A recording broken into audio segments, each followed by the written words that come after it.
Coming to you live back in my apartment. It's Rob Has a Podcast, and now here's a man who has recently been recognized by Pope Francis for his efforts in recycling jokes. Rob Cesternino, hello everybody, and welcome back to our Amazing Race recap here for episode number 2 of Amazing Race 27. And we're very excited to talk about this. Thought it was a fun episode tonight. Looks like we're getting some conflict on the Amazing Race, and I think that's always key when we're talking about good Amazing Race. And here with me to break it down, a person that I saw as recently as Wednesday night. Here she is, the great Haymaker Hattie, Jessica Liese. Wow, Rob, it's been so long. Yes. I see you're wearing an Argentina soccer jersey today. Yeah, I am indeed. Yes. We're very celebrating nice. Very Argentina. appropriate. Was that a coincidence? Were you wearing that and then they happened to go to Argentina on the Amazing Race tonight? Nothing in life is a coincidence, Rob. There are no coincidences. That's what no M. Night Shyamalan has told me. I have a Brazil one somewhere, too, but I couldn't find it for last week, so I thought at least I'll get it in this week. Okay. Jess, very excited to talk to you about tonight's Amazing Race. I think it was a very fun episode, but very sad to see the cousins go, Jess. Not the cousins. Not the cousins. I really liked those guys. They had such a great attitude about everything, and they were so excited to be there. Like, that's just really not the team you ever want to see go out so early. Yeah, I really feel like they were, on paper, they were really like the fan favorite this season, and they had a really good attitude. What did they do wrong? What happened? What broke the wrong way for them? Well, that was the thing. Like, they didn't seem like they were in any real danger up until that very last few minutes, and it looked like it might have just been down to cabs and, like, finding the right entrance to the polo grounds. And, you know, they weren't great on the roadblock, but I thought that they were going to pull out, you know, a 9th or 10th place. Okay. Well, we'll 8th talk or 9th about. place, sorry. We'll talk about all of it here tonight on our Amazing Race RHAP Up show. We've got our chat room back here on robhasawebsite.com. Plus, Scott St. Pierre is behind the scenes. He is going to be pulling your tweets, hashtag RHAP. Plus, also on our YouTube channel at robhasawebsite.com/YouTube, we'll also be taking your comments. And, Jess, we have recently also uploaded the video of our live Know-It-Alls event, which we did back in New York. Caroline's on Broadway. Very fun night. Got to meet so many listeners of the podcast, or see so many familiar faces, the listeners of the podcast this past Wednesday night. So a lot of fun was had by most. By most. I can't speak for everybody. Rob, did someone not have fun? Because I will go find that person, and I will make them have fun. Yeah. I don't know. I from what I've heard, if anybody didn't have fun, they haven't told me. They've kept it a secret. Okay, good. Yeah. All right, so just let's get into talking about everything here tonight. By the way, let me just take care of a little bit of housekeeping. So our Amazing Race exit interviews, I believe, are scheduled to get off the ground this week. No exit interview after episode number 1, apparently, and it wasn't just with us. Team TMZ decided to abstain from doing exit press for the Amazing Race. Well, Rob, I have to say I'm relieved that it wasn't just us, because that's always my fear when someone doesn't do exit press, that, you know, we've managed to piss them off somehow. But in this case, I think they just aren't. I think they're just pissed off at everybody. Either that, or they just did not care enough to do it. I sense that is the thing. Like, what are we going to go talk about here? We were on one episode of this show. What do we care?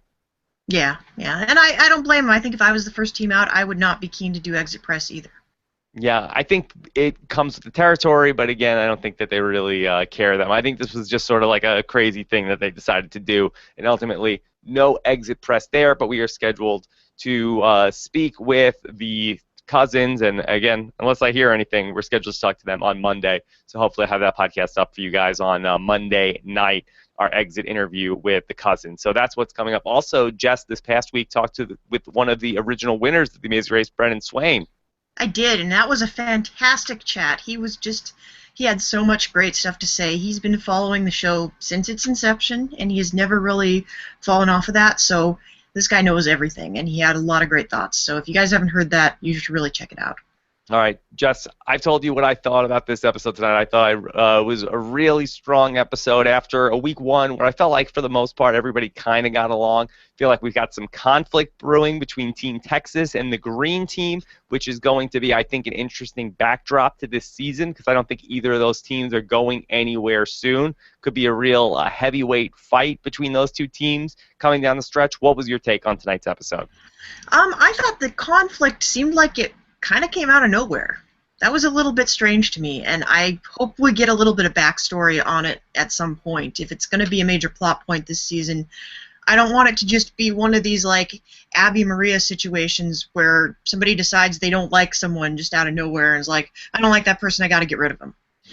They remind them of somebody from their other season. No, I think that there's something about Justin. I think that Justin sort of gives off this vibe of, I will stop at nothing to win this race, and I think that that has sort of displayed itself to the other teams, and I think it sort of inherently makes the other teams not like I think somebody is the person who brings it into the game, into the season, and it's good. I like to have that as a viewer into that season. I think at the point where we're seeing where Justin and Diana are talking to Team Motherboy about, hey, don't tell anybody this deal, like, pss, pss, pss. And then Motherboy goes over and tells Team Texas about what's going on, and it's like, hey, what happened to our deal? You blew up our deal. And then it's starting to be exposed that one person is already making deals with other people, and then when you're left out of those deals, I think it starts to become, well, we just want to beat this team. And it sort of incentivizes not just, hey, we want to come in first, we also want to beat this team in particular. And we saw back in the first episode where there was that moment where Team Texas was on whatever, like, what were they on, water skis or whatever? Yeah, the water bikes. And they were having they were having difficulties, and then the Green Team ended up blowing past them and sort of like made like a little comment. And I think that also probably was more fuel for this fire, which hopefully is going to continue burning for a while. Yeah, I think a good feud can drive a season pretty far. Yeah, I love it. Yeah, I think you summed it up pretty well. And I will be really interested to see. There have been a lot of feuds in Amazing Race history that end up being really one-sided, and I want to see how Justin and Diana react to this knowledge that there's a team that is gunning for them hard. Like, is it going to bother them, or are they just going to be like, yeah, all right, enjoy yourself. We're gonna see you at the mat when you check in second place. Yeah, I think it's going to be a very heated rivalry between two teams that look like they're both going to be real powerhouses in the race. So that should be a lot of fun at the top of the power rankings week after week. Talk about this leg of the Amazing Race. Did CBS just have fantastic luck to have an episode of the Amazing Race here with centered around a lot of Pope Francis stuff on the week following his visit to the United States? Well, I can't remember how far out we knew that Pope Francis was coming, because I don't think it was. I think this is just a great coincidence.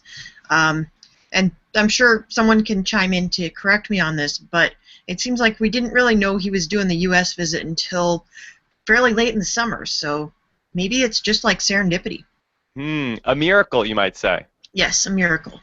Well, I don't know. I think like this Pope, he's got a lot of personality, and I think regardless of whether or not there was a papal visit that just happened, he was a good person to throw in there, especially since they've been to Buenos Aires a few times. So they need to find new angles, and this is a very new angle for them. Could they have gotten the Pope to stand on the mat with Phil? I don't think that they could have gotten him. He's kind of a busy guy. I hear he'll meet with anybody, though.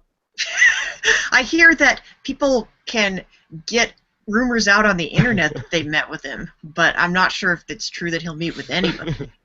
Team TMZ is reporting that a bunch of teams met with the Pope after this leg of the race. He had a private audience, and he told them how well he thought they were racing. He said they were doing really good. It was doing really great.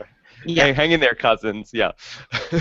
So we visit the church in which this was the church where he was born. What was this church? He was not born in a church, Rob. He was baptized in the church. I mean, if any baby is going to grow up to be the Pope, you would think a baby born in a church would be off to a great start, right? I think he was only figuratively born to the church. Yes. So that might be just apocryphal that Pope Francis was born in a church. I think that is apocryphal, and I think you're spreading internet rumors about the Pope, Robin. Haven't we had enough of those this week? All right, sorry about that. So the teams had to get down to Argentina to get to the church, and we ended up with our detour of statue or recycle. And I felt Yes. like most of the teams they went with recycle, but to me, to my untrained eye, Jess, I thought statue seemed like the much more straightforward and easy task. Yeah, I absolutely agree. I was shocked that everybody wanted to recycle. Well, recycling's hip. People like Yeah. to recycle. Yeah, I heard that Buenos Aires likes to recycle as much as Edmonton does. Wow, yes. How is that even possible, Jess? I don't know. Like they're gonna have to have a recycling competition, like International Recycling Olympics of some sort. So the teams that chose recycle had to go and find 100 kilograms of cardboard, and I actually did the conversion on that. That's 220 pounds Yeah. of cardboard. That is an incredible amount of cardboard that the teams had to find. Now, could you have any of these teams like they're finding this cardboard in the garbage? Like if you had somehow say like found wet cardboard, would that have been more advantageous? Like, isn't that going to be heavier? Like, if you're going through this dumpster and you find, like, a bottle of water in there, could you pour that out on your cardboard? Well, your cardboard would probably fall apart if you did that, and then you have to like wrangle it, and it's a huge It's mess. my paper mache cardboard. Here, weigh it. Get like sticky cardboard all over yourself, and then you gotta run the rest of the race covered in like wood pulp. Well, I think that that's probably not as bad as what some of the other teams were covered in after going through the dumpster looking for the cardboard. I have to say, Ernest and Jin. Is that I want to make sure I get these. Yes. Still learning the team names. Ernest and Jin. Those guys they are soundbite gold. This was Ernest when they were going into that dumpster. Oh, woo! There's doo-doo in here. Yeah. I was nervous for those guys. I really all three of those teams that were in the mix at the end of the race are the dancers, the track stars, the cousins. I didn't want any of them to go. Yeah, they're all three great personalities. They're all have the potential to add a lot to this race. So it was upsetting to see them at the back of the pack like that. No, I do have to say, with all of these teams that are left in the race, I don't think there's anybody that I'm really rooting against. I think this is a well-cast season. I feel like, especially, I didn't want to see the cousins go home. But even these 9 teams that are left, I don't think that there's a dud team that's, like, super boring that doesn't have a storyline that we're watching this season. Yeah, no, definitely not. Everybody seems to have a lot of potential. And you know me, Rob, I don't actively root against anybody. Because that's not what I heard, Jess. That gets me in trouble, and it compromises the integrity of the podcast. You don't want that. Nobody wants that. Yeah.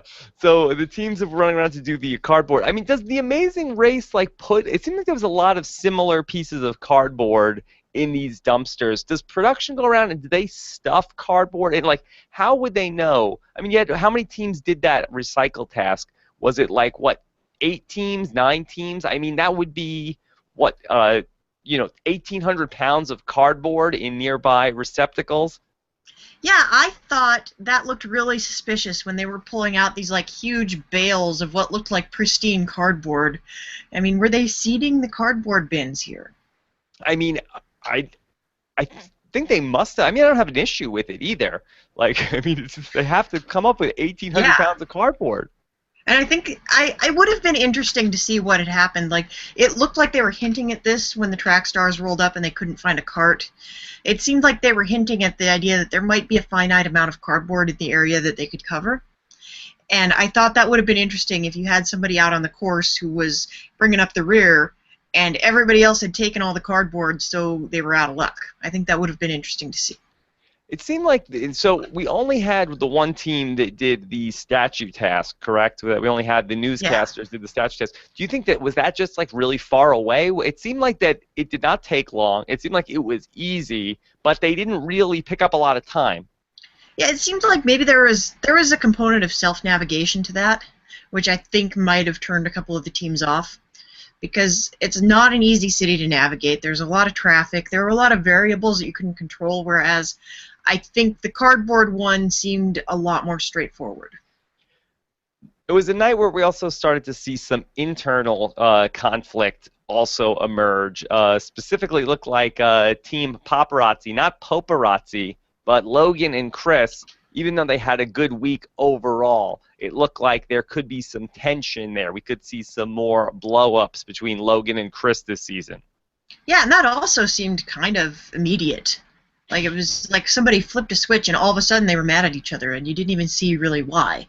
Yeah, well, it was that she wanted to do the other detour. She wanted to do the statue detour, and he wanted to do cardboard. Yeah, well, you can't always get what you want, Rob. You can't always get what you want. But it was a little bit of a battle, but it seems like I like that also. We want our external conflict with the teams. We want them to fight with each other, but then we also want there to be infighting with the teams as well. And it looks like we got a little bit of that tonight. It looks like more of that is on the way next week, which also gets me excited. Yeah. I mean, if everybody is a united front and they're their own little discrete unit, that's less fun. So, yeah, I do want to see people not getting along and testing their relationship and whatnot. So I'm looking forward to seeing a lot more of that. So after the cardboard and the statue detour, we ended up with spending the whole second half of the episode doing the tango, and it was the tango that defied gravity. It could have been a tango and crash for some of these teams. Luckily, nobody was seriously hurt, Jess. Yeah, I think they were taking some pretty good safety protocols there, but that was a really neat spin on the tango because when you go to Argentina, that's like the first thing you think of. There's going to be a tango task, and they've had plenty of those before, so they needed to think of a new way to do it. And I thought this was really clever. It looked like it was difficult. It was physically tasking, and it was also kind of your favorite type of thing to challenge these teams of the fratty dude bros. Yeah, well, there's going to be at least a couple of these during the season where there's some sort of choreography, and I feel like that's always the thing. That's sort of the iceberg there for those male teams that prevents some of these dude bros from just, beasting through the course where they get hung up. And Team Texas did look like they spent a lot of time, but they ultimately ended up going like from first to fourth in the time that it took them to get it right, while Tanner was doing it over and over and over again. Jess, did you feel like they should have gotten into the discussion of the express pass at any point? I don't think this was the time to do it. They had a lot of teams behind them. They weren't even in the back half at that point. So how many teams do you have to have pass you before you say, hey, let's use the express pass? I think when you get to the point where there are fewer than 3 teams behind you, that's when you got to think about that pass. Okay, so you want to leave a cushion, but you don't want to burn it off too early because who knows what's coming up next. Okay, you just don't want to John and Jessica it, though. Exactly, you really don't want to do that, and I don't think they were ever going to be in any danger. Like, that was not an impossible task. It was just harder for them than it was for other people. But let me ask you this, Rob. Yes. Was there any point at which you thought one of these teams might 5-hole it? Well, it did seem like we had a lot of teams that had dance in their background between Ernest and Jen and the cheerleaders, and it looked like, oh, okay, they're very excited about this. Maybe we're going to see a team have one of Jessica's patented 5 holes when a team struggles with the task that is somehow associated with their profession. But no, both of the dancing teams and dancing adjacent teams really aced this. Yeah, they were in and out, and I was like, okay. Especially you get the talking head about, well, this is something I do for a living. This is exactly what I was excited to see, and then they did great at it. That was kind of anticlimactic. Yeah, if anything, I thought the track stars were going to be the team that was going to struggle with it after. I'm not sure if it was Jasmine or if it was Danielle who was talking about how, like, oh, this is perfect for us because you have to have a strong core, and if you don't have strong abs, then you're going to, have a hard time standing up on this wall. And then I felt like it was a little messed up that production then cut to the cousins. Cut to, who was it, Adam that was doing it? I think it was Alex that did it. Let me look at my notes. Alex was on his second attempt. Yeah, he was the one. He was not good with heights, and he was a little bit nervous about that. But yeah, that was a little cheap. Yeah, a little bit of a. They went right to like smash cut. Like, if you Yeah, don't have good abs, you're gonna have a hard time with this. Like, cut to Alex. yeah, that was a I don't know little what much. they're trying to say. Those guys look like they're in like they're pretty slim. Those guys. Yeah, hey, I heard that Alex was a champion wrestler, so they're not strangers to athleticism. And I thought that I didn't see them struggling all that much with it. No, they got it on their second attempt. Yeah, like it was very strange to me. Like, yeah, I think there was just like the editors trying to craft a narrative, and I'm not buying it. So ultimately, I mean, where did they fall behind? Did they struggle with the task of the finding the cardboard? Yeah, I think they were just out of the airport a little bit later than everybody else, and they got to the detour a little bit later than everybody else. There were kind of two waves of people that got to that detour, and they were in that second wave, and they just kind of bled time gradually over the course of the episode. They weren't the first ones out of the roadblock, and then I think what really killed them was not knowing exactly which entrance to take when they got to the polo grounds, because that's a huge complex. Yeah, And everybody was so bunched up in this episode. It was really hard to tell who was doing poorly in the task and who ultimately like was all close together. I mean, even the track stars, they seemed like they were in dead last, and I didn't even understand what had happened to them to get them so far back. Yeah, I don't think I did either. The only thing I can think of is that they were the very last people to show up at the detour, and they must have bled a lot of time trying to find that.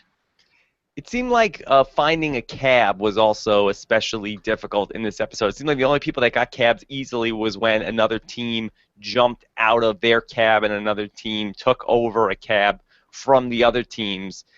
I mean, was there anything that's really to that in terms of finding these cabs? Well, that's inexplicable to me, Rob, because there's really the only place that I've ever been there where it's easier to get a cab than in Buenos Aires is New York City. Hmm. Like they have, like you might have noticed at the top of the cab it says radio taxi. And what that means is that you can go into any business and have them call, like ask for a radio taxi. They will call and one will show up. But they also take street hails. And it just seemed very strange to me that they're having so much trouble because we never had trouble street hailing a cab. Yeah, I don't know what was going on. Maybe it was there was a big celebration of the Pope. All the cabs were busy. Maybe, and can we also talk about the fact that one of these cabs wouldn't take U.S. dollars, which that blew my mind because in Argentina, people prefer it if you give them U.S. dollars because their rate of inflation is so high that the Argentine peso is worth something different every day, and so we would get in cabs and they'd be like, "Oh, you're American. Do you have any U.S. dollars?" And you're like, "Well, yes, we do," and we made it rain and it was awesome. So, wow, made it rain on the cab driver. I'm saying. I can't believe that these cab drivers are kicking you out of the cabs when you're making it rain U.S. dollars. Nobody kicked us out of a cab in Argentina. That's not. Am I going to have to come up with a cab story for every single leg of this race now? Yes. I like that on Twitter somebody called you out so that they've never been kicked out of a cab. Yeah, well, they're lucky. They're one of the lucky ones. Count your blessings. One of the lucky ones, yeah. So there was a couple teams that I felt like did not really get a ton of screen time tonight. I felt like Team Shack Attack. I felt like they were. I mean, we saw them at Tango, and that was it. Yeah, and in these early legs, that happens to a lot of teams. Like, if they're not going to be at the front of the pack or the back of the pack, then you're not going to see them at all. Like, you'll get a little glimpse of them to be like, yeah, remember this team? They're still here. They didn't fall off the face of the planet. But, there's still 20 people that they have to keep track of this leg, and it's hard to do that. And then Tiffany and Krista, I felt like we hardly saw them at all either up until the point that we got to the tango leg, and Krista was in love with doing the tango. Yeah, well, tango is awesome. Like, I don't even dance, and I love the tango. So. Can you tango? A little bit. Like, we've taken a couple of lessons, but like I know the basic steps. I'm not very good. Wow. So you would think you would be okay in this task? I think I could figure it out. If you gave me 6 years, I would not have been able to complete this task. All right, well, I would have taken that road. Believe it or not. I'm shocked, Rob. So the teams ultimately go through the tango. It seems like there's not too many struggles outside of Tanner. He's really the person who starts to struggle the most. But we end up with this big foot race. We see that Justin and Diana, they end up coming in first place. They're very excited. They did we have last week the emergence of their T-shirt of this time it's real? Yeah, I had not seen the "This Time It's Real" shirt last time. I feel like that should be the hashtag, right? I feel like that's a better hashtag than Team Green. You would think so, but I'm sure that they brought their own hashtags and the hashtags got vetoed. That seems to happen to someone Yeah. all the time. Well, sorry about that. Sorry about that, team. This time it's real. Yeah, our team, be happy, keep moving.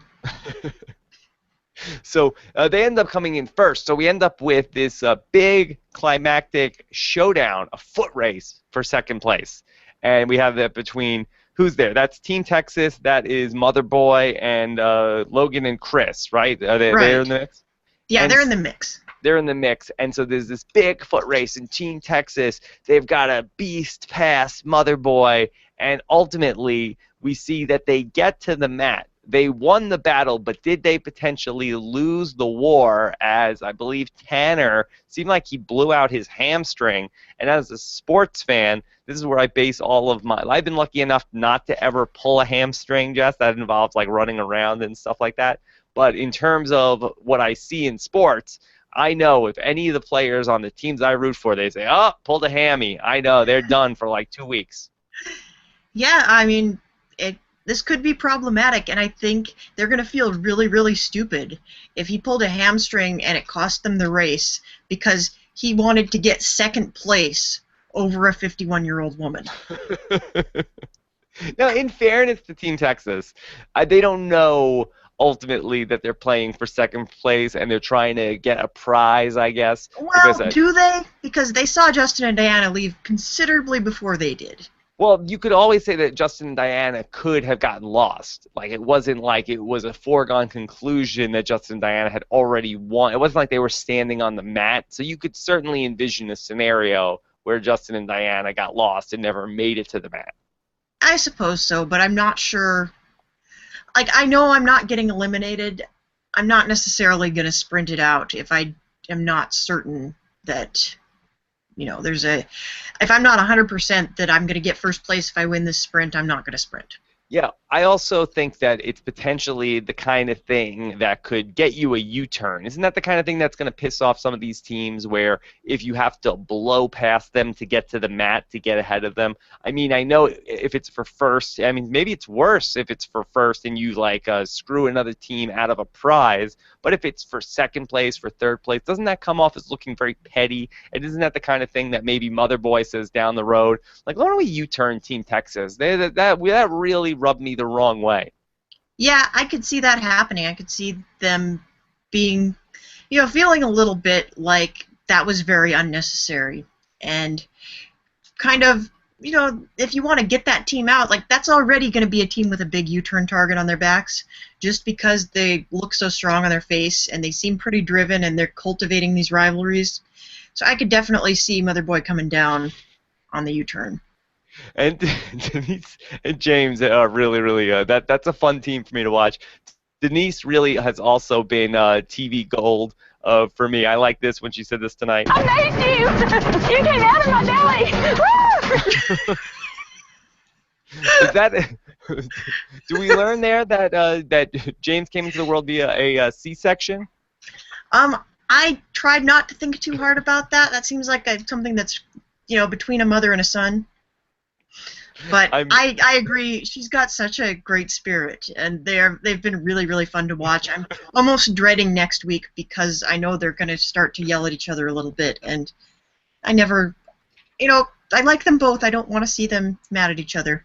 Jess, I was worried about them tonight because I saw in the edit, like early on, we started talking about, like, again, we were rehashing the coming out story and how they grew apart. I'm like, uh-oh, this is bad news for Team Denise and James. Yeah. Well, if they brought out the baby photos, that would have been our cue to be like, yeah, they're out of here. Yeah, the baby photos. I made you! You came out of my belly! What a great quote. That's a fantastic quote.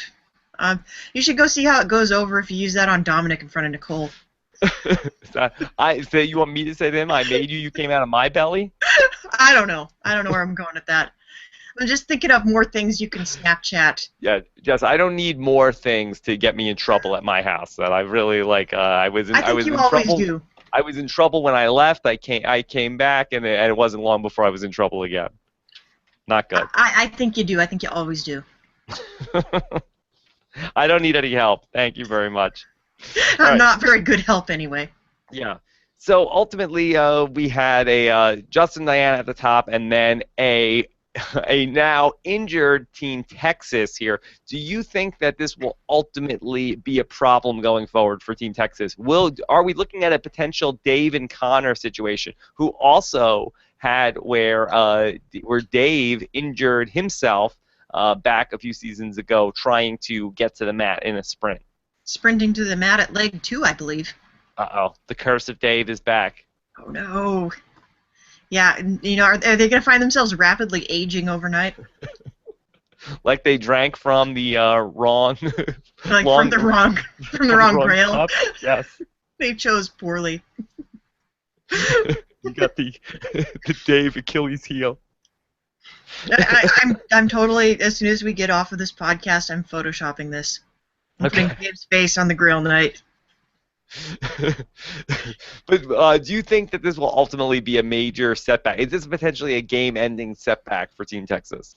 I'm worried that it might be, because I know from having talked to many of the racers, like when you talk to them in the exit interviews where we interview them, or when I'm just like hanging out with them at parties and stuff, I know that many of them... Yeah, a little humble name brag drop.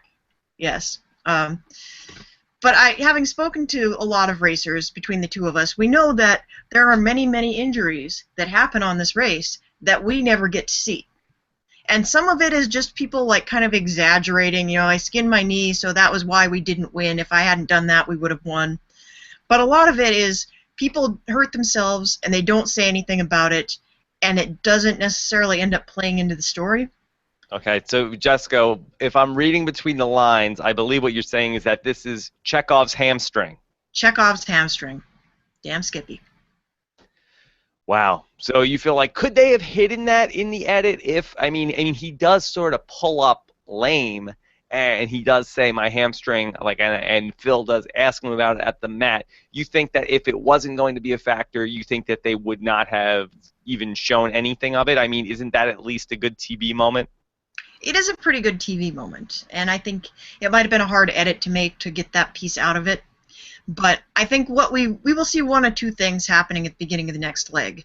Like, we're going to see them getting ready to take off at the beginning of the episode, and we're going to see him saying, "Oh, I hurt my hamstring when I was running up to the mat the previous time, and so I got to be really careful with it today." And then later in the leg, it's going to come up again. Or we're going to see, like, medical checking it out at the beginning and being like, yeah, you're fine to race. Okay, so we'll see. And you think that they're going to just try to rub some dirt on it, try to move forward, but it's going to be something that's going to potentially hold them back? Yep, hashtag walk it off. All right, I got to write it down. Okay. Who impressed you tonight, Jess? Who impressed me tonight? Obviously Justin and Diana, because they managed to beat out what looked like on their face to be a much stronger team. I thought what little we saw of Chac Attack was impressive.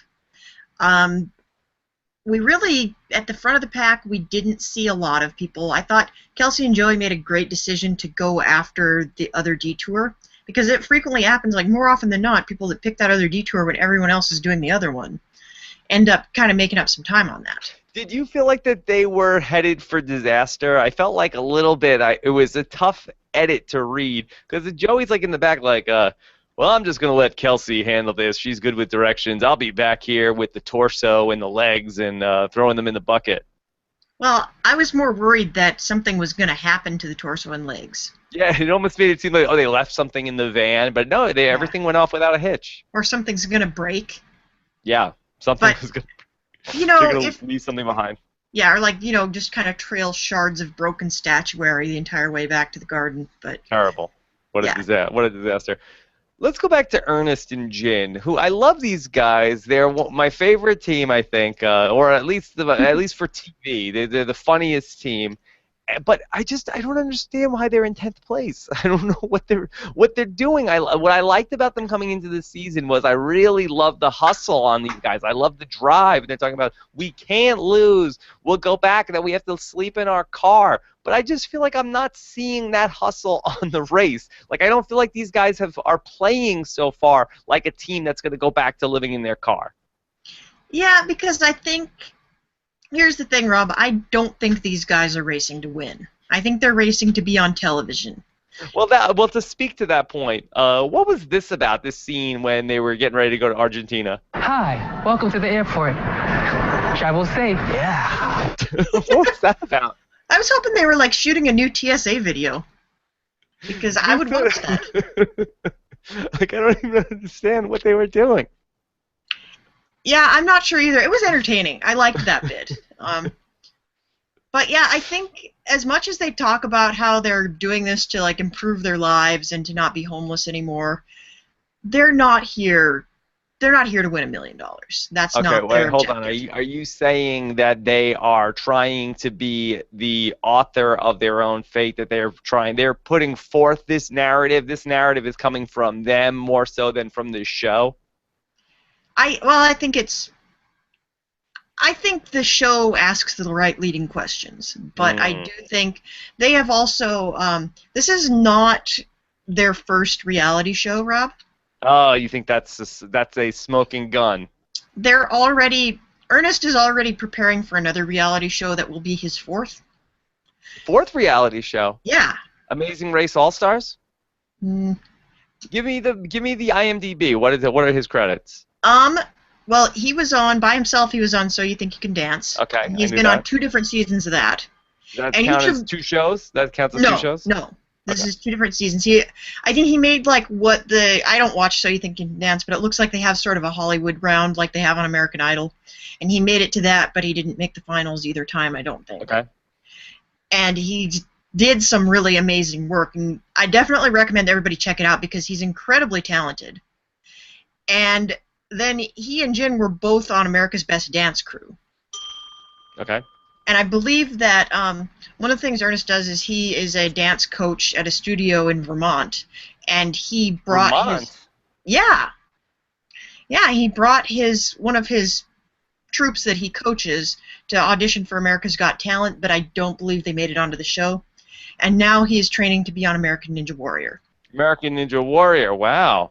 Yeah, so it's an impressive reality TV resume, and I think their ideal outcome is not necessarily win the Amazing Race and get $1 million. I think it's to have a good showing on the Amazing Race so that someone calls us up and give us our own TV show. Yeah, or at least they can get that job welcoming people to the airport. Hi, welcome to the airport. Travel safe. Yeah. Okay, now tangentially related to this. If you ever have occasion to fly into Glacier Park International Airport in western Montana, they have the most amazing TSA safety video. And it's these 3 like old fat guys in Hawaiian shirts singing to the tune of La Cucaracha about like what you can and can't put on the conveyor belt. And it's fabulous. Okay. So well, I will recommend make you check that out. I will put that on my bucket list, Jess. Yep. To go see that. And any jingle set to La Cucaracha. I'm a big Ian Ziering fan, so anything that I can hear set to that song. There you go. Set to that melody. I'll get myself a Lime-A-Rita right after this. All right. So who did not impress you tonight besides Ernest and Jin?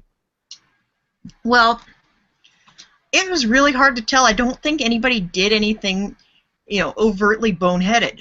I really thought that a lot of it just came down to bad timing because this was one of those legs where everybody's really smashed in together. Yeah. That said, I do think I didn't like the way that Chris and Logan were talking to each other after. You think there's problems? I think this is a sign of things to come. I think so, too. I think that they could be our bickering couple this season. They could be. I thought it was going to be the Chacks, and I think the greeter at the mat thought it was going to be the Chacks, but yeah. I don't think it is. I think it might be the paparazzi. I think that Jack Attack, I think they seem like they might be the team where he's sort of domineering, but I don't think she's going to push back. Sort of Yeah, like the Jim and Misty type situation.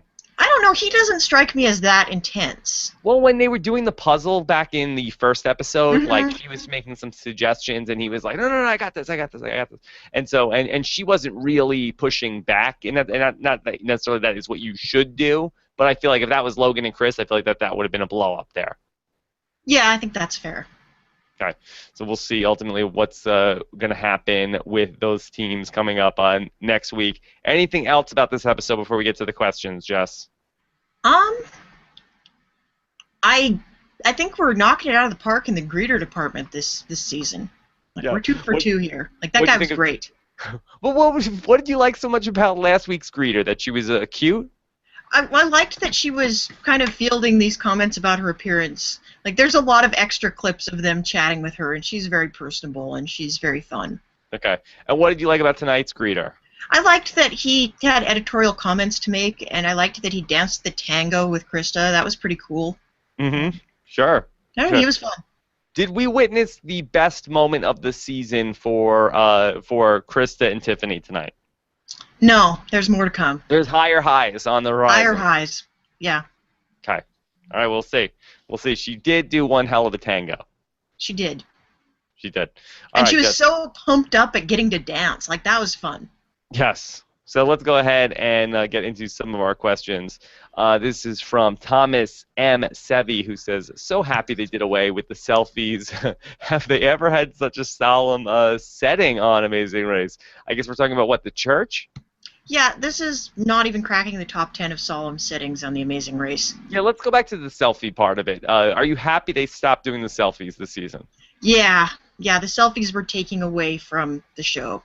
Yeah. And it was a fun idea once, but the fact that they couldn't get anybody to product place it, like if you got Samsung to give them selfie cams and be like, I'm going to use my Samsung selfie cam, then it at least had a purpose on the race side of things. Yeah.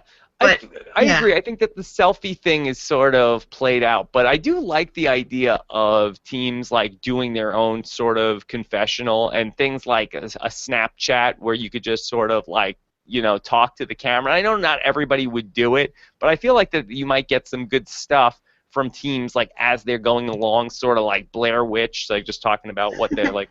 Oh, I hope we don't lose this race. I'm so really nervous. Like I feel like that might be an interesting storytelling device. Yeah, I guess, but I don't like shaky cam. I wish they'd just never do it. Okay. All right. Well, let's go to another question. George Y says, would the track stars have put themselves in a safer position had they switched detours when they saw all the carts were taken? Jess, what's the right call there? You get to a task, there are no carts. Do you try to wait it out? Do you go try to look for carts, or do you switch immediately?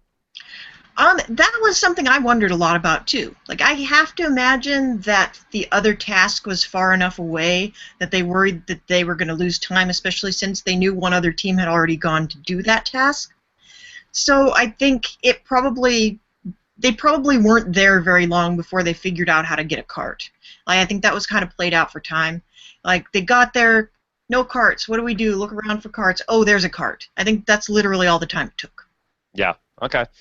And we don't know how far away the statue task was. Right. I've got a question, actually. Go for it. Because the great AJ Mass had a question. Actually, his son had a question. Yeah, AJ Mass's son is a big Amazing Race fan. Yeah, well, he's got a lot of good questions, too. He wanted to know if they made the task tell the driver where to go rather than drive yourself in order to accommodate Alex and Adam. What would accommodate that? I guess they might have difficulty driving, but I don't think they're not super short. They're like 5 feet tall. They can drive. I think that they would be fine in terms of driving. Honestly, I think it was tell the driver where to go rather than drive yourself, because traffic in that city, like Buenos Aires has some of the worst drivers in the world. Wow. And they also have like this redonkulous 8-lane thoroughfare going through the middle of the city, and people take traffic lights and signs as kind of mere suggestions. Yeah. So I would not want to drive in the middle of downtown Buenos Aires, and I'm sure that the race did not want to take on the liability of that either. Right, and it's hard to get these Fords all over the world in different places. Yeah. I'm sure that Argentina has its fair share of Fords. we might see them next week. It looks like they're not leaving Argentina, but I think they're getting out of the city. Okay. Let's go to I'm drunker than Steve Moses. He wants to say, anyone else want Diana to fail the roadblock just to shut Justin up? Well, I'm drunker than Steve Moses, rooting hard against the green team. Maybe they're big Team Texas fans. I knew these guys were going to be polarizing. Yeah. Like, we're going to get a lot of this. I feel like these guys are almost analogous. They're almost like the Shireen of The Amazing Race. Like, they come on, they're huge fans, and they're not, like, immediately TV friendly. They've got kind of, big grating personality that's not going to be everybody's cup of tea. I foresee a lot of fan love and a lot of fan backlash for these guys. Okay. You gotta take both things. You gotta take both things. You want to be good, you take the bad. Be a strong personality. You can't buckle under the you're gonna have your haters and you're gonna have your lovers, but that is ideally where you want to be. Tough to be universally loved on one of these shows. Yeah, well, you know what the great philosopher Taylor Swift says, Rob. The hater's gonna hate. Yeah. I believe I have heard that. So let's go to Alec DeBaum. Man, it's just the beginning. I think this is the best opening to a season for The Amazing Race in years. Could this possibly be the best cast the race has ever had? Thoughts, Rob and Jessica? Jess, I know. Is this blasphemy to say that Amazing Race 27 is the best cast they've ever had on The Amazing Race? Too soon to tell, man. Way too soon to tell. It's a very, very good cast. I will definitely give it that. Like, okay. I don't, like we said, we don't see any teams that were sitting there like, oh yeah, that's a team they cast just because they needed 11. Right. So in terms of the last couple of seasons, where does this rank for you in, say, the last 4 or 5 seasons? Well, I would say, I think 25 might be our gold standard. We really like 25. We really liked 25. And, 23 had a couple of dud teams, but they also had some really amazing teams. Yeah, that was fun. Yeah, 22 had kind of a large contingent of teams that kind of never really grabbed us. Mm-hmm. And last season, I think, is really hard to compare to the other seasons just because it was such a strange dynamic. And we had some good teams, but we also had a lot of teams where it was just like, what exactly are these guys offering us? Because it was all that young dating couple team that's really hard to distinguish themselves. So I would say this cast has a potential to be as good as 23 and maybe as good as 25. We still. It does seem like the times that they have not gone with a gimmick in these last couple, like they know how to cast the show. Yeah. Like when they get into like, oh, we need to make it sexy. We need a gimmick here. Let's get blind dates. Let's bring back All Stars. Those have been the seasons that haven't been good. Yeah. Don't fool with the formula, Lynn Spillman. Yeah. Okay. Is The Amazing Race like the Star Trek movies? Is it like, or is the opposite of Star Trek movies? We like the odd number seasons. Yeah, I wondered about that. Like, I have thought about that, and when people ask me what my favorite seasons are, they are almost always the odd numbered seasons. So I don't know what that says about me. The fall seasons. Yeah. All right. George Wise, also, I wonder, the fall seasons come after a longer hiatus also, and then the spring season is sort of like, so maybe like more applicants come in between the like end of the previous season and the start, so they have a longer time to cast the fall season than the spring season potentially? Potentially, although I think they take about the same amount of time with both, because I know they're going to film the next season in December, like November, December, and I know they started casting before this season started. Okay. George Wise says, was the greeter's comment to Cindy and Rick foreshadowing for their storyline on The Amazing Race? Well, what did the greeter say to Cindy and Rick? Well, Phil pointed out that they are newlyweds, and he's like, I hope they'll be happy for a while, and he's like, they'll be happy for a short time. Oh! I'm like, oh, snap, greeter. Nobody asked you. Now, was that based on his knowledge of The Amazing Race or based on his knowledge of marriage? Something might have gotten lost in translation. Like, he could have been saying something idiomatic about being together forever, or maybe he's just saying that once the bloom is off the rose, they'll still have a stronger bond.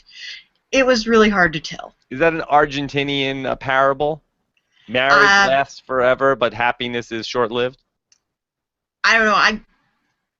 I have no idea, but the married couples I've met in Argentina seemed pretty happy, and I'm happy. yeah, I did get engaged in Uruguay, not in Argentina. So, if there's a curse there, I'm not going to be part of it. Yes. I have spent a few weeks in Argentina myself. Yes, you went to Patagonia, right? Yes. Yes. You went to Patagonia with Rudy. Yes, and Tina. Yes. And it was not a happy time. I was not happy even for a short while when I was there. I heard Richard Hatch had a great time in Argentina. He did. He met his husband. Yeah. Yeah. How about They're that? still together, so. Yeah. So, There is love there in you go. That's what you know about marriage in Argentina. Yes. But are they happy? Alex G says, do you think we'll see more dancing challenges, or will this be the only one? Last season of U.S. and Canada each had lots of them. Do you think we'll see more dancing? I think Amazing Race has cottoned on to the fact that dancing challenges can be kind of a big equalizer.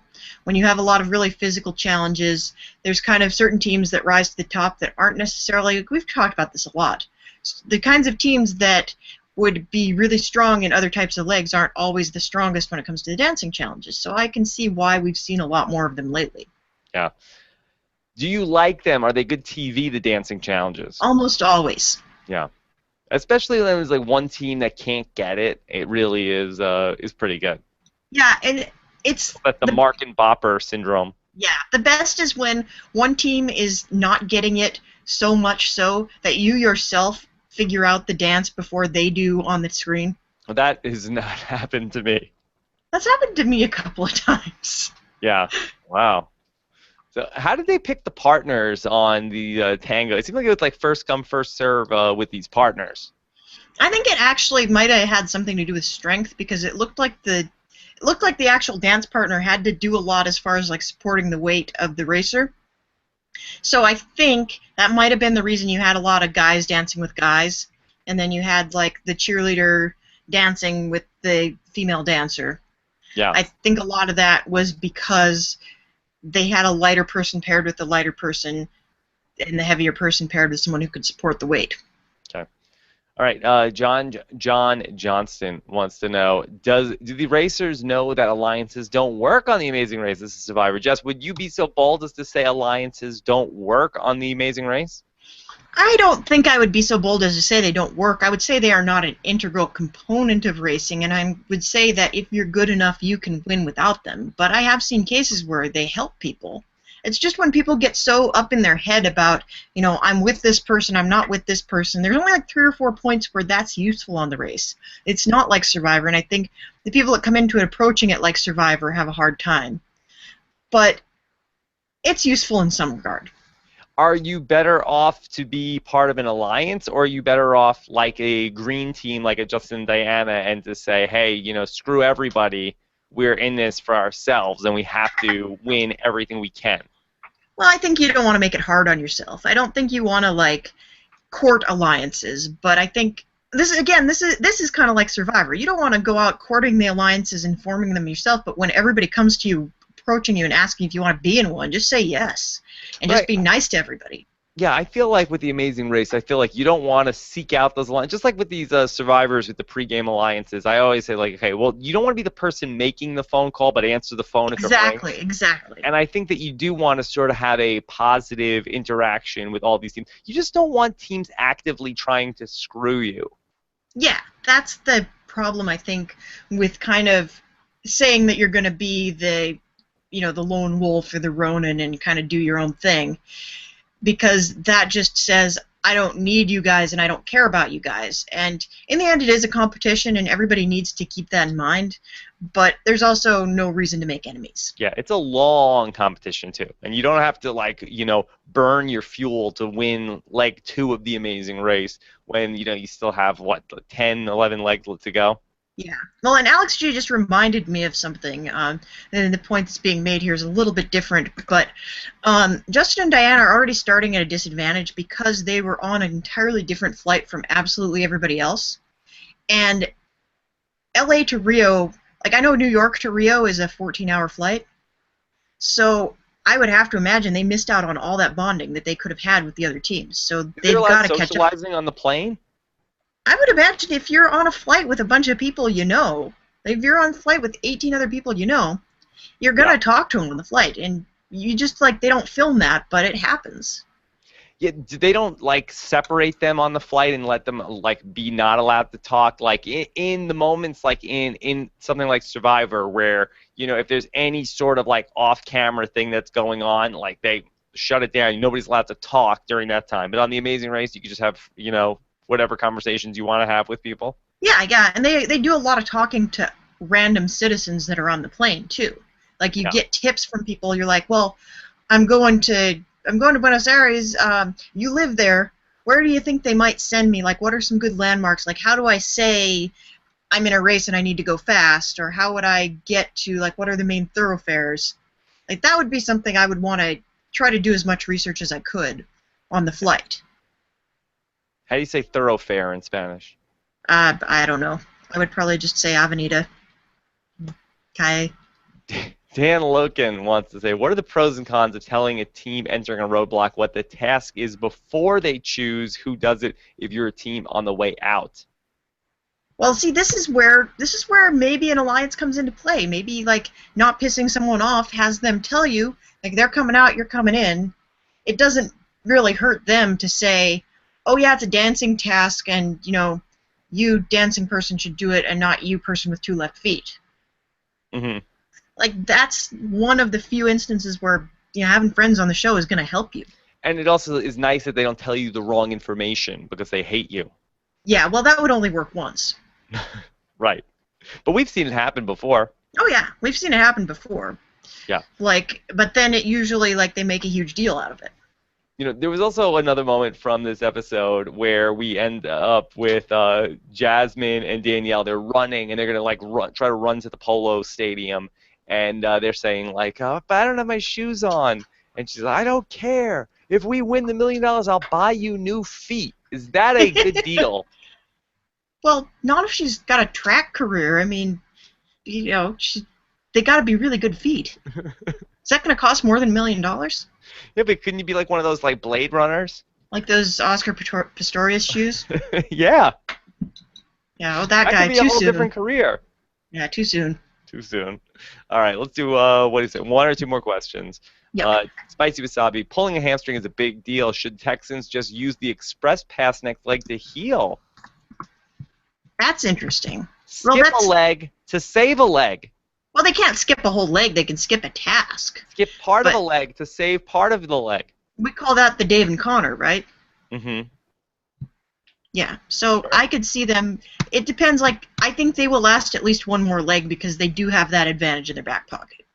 All right. I think that's a good move. You think use it or you think rub dirt on it? It depends on how well the dirt works.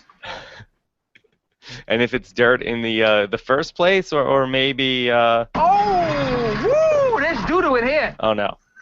And then We're finally, going to get mileage Kristen, out of that. What happens when they knock over the motorcycle? Does protection take care of it? Yeah, it's like shades of like Pee-wee's Big Adventure when the cousins knocked over the motorcycles. Yeah, I think production Do they have to go probably, into the bar and do the tequila dance, the big shoe dance? Well, we'll have to look at the bonus clips to see if anybody did the tequila dance. But I have a feeling production just kind of quietly takes care of that sort of thing. And we've seen it before where, like, they've been driving and somewhere and they've, like, rear-ended somebody and had to, like, pay them off. Wow. Okay. What are you going to do? What are you going to do?